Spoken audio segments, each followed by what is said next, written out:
What if I told you that everything you think about money might be slightly off? That the real goal isn't a bigger house or a fancier car? We're about to jump into a huge idea from Morgan Housel's The Psychology of Money that's going to redefine what wealth really means. It's not about what you can buy, it's about the freedom you feel every single morning. Just let that sink in for a second. This one sentence is pretty much the key to everything we're talking about today. It's saying that true wealth isn't some number in your bank account. It's a feeling. It's waking up and knowing you have absolute, unconditional freedom over your day. So what is money actually for? I mean, really, most of us are kind of on autopilot, thinking it's for buying bigger, better, shinier things. We just assume that's the road to happiness. But what if we're all overlooking the real thing that brings us joy? Well, it turns out, when you boil it all down, the one thing that connects all of us in the pursuit of happiness isn't money or status, it's control. It's that raw, unfiltered feeling of being able to do what you want, when you want, with whoever you want. That is what money should be buying you. And that feeling, it's priceless. And you know, this isn't just some feel-good theory. There's actual research to back it up. A psychologist named Angus Campbell started to wonder what really makes people tick, what truly makes them happy. So he decided to look past all the obvious stuff, income, job titles, to find the real source. And what he found was, wow, it was stunning, really.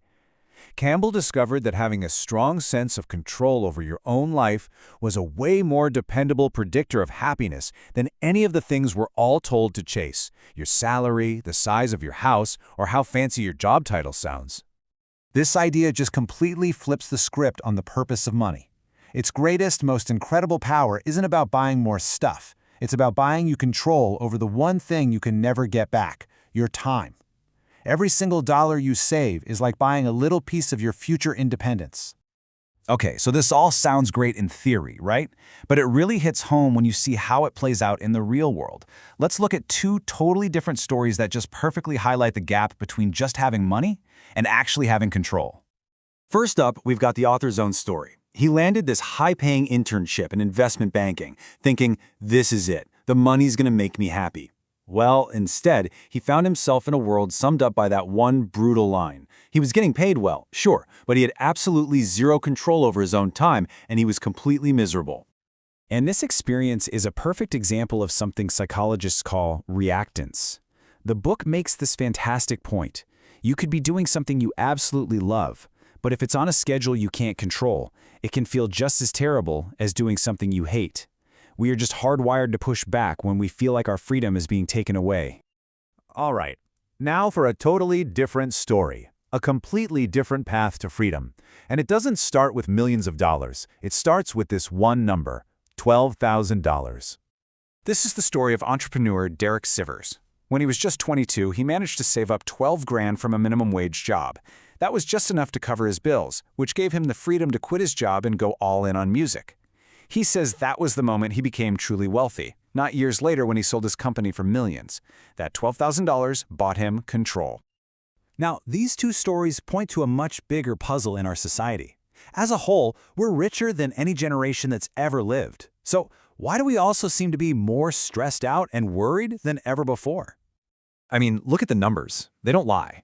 Once you adjust for inflation, the median family income in the U.S. more than doubled between 1955 and 2019.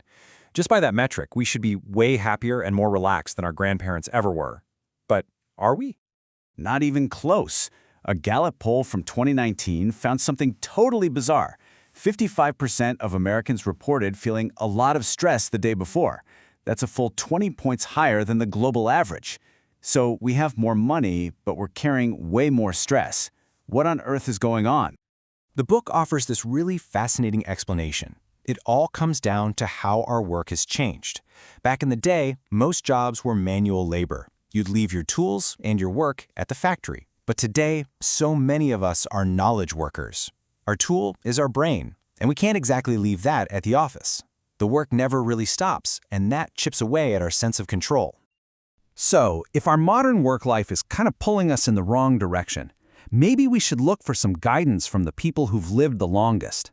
Let's see what we can learn from a study of 1,000 elders who were asked to share their most important lessons for living a good life. What's just amazing is how consistent their answers were about what doesn't bring you happiness. Out of 1,000 people, Not a single one said you should work as hard as you can just to make more money. Not one said that happiness comes from being richer than your neighbors or picking a job just because it pays well. So what did they value?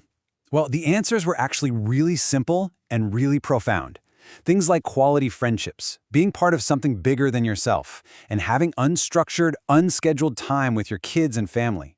And if you think about it, every single one of those things requires control over your time, not a huge bank account.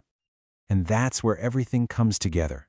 The psychology, the personal stories, the data, and the wisdom of 1,000 lifetimes. The message is just crystal clear.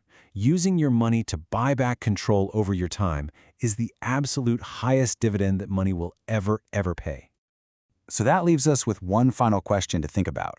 When you really look at your own financial life, what dividend is your money paying you? Is it just buying you more stuff, or is it buying you freedom?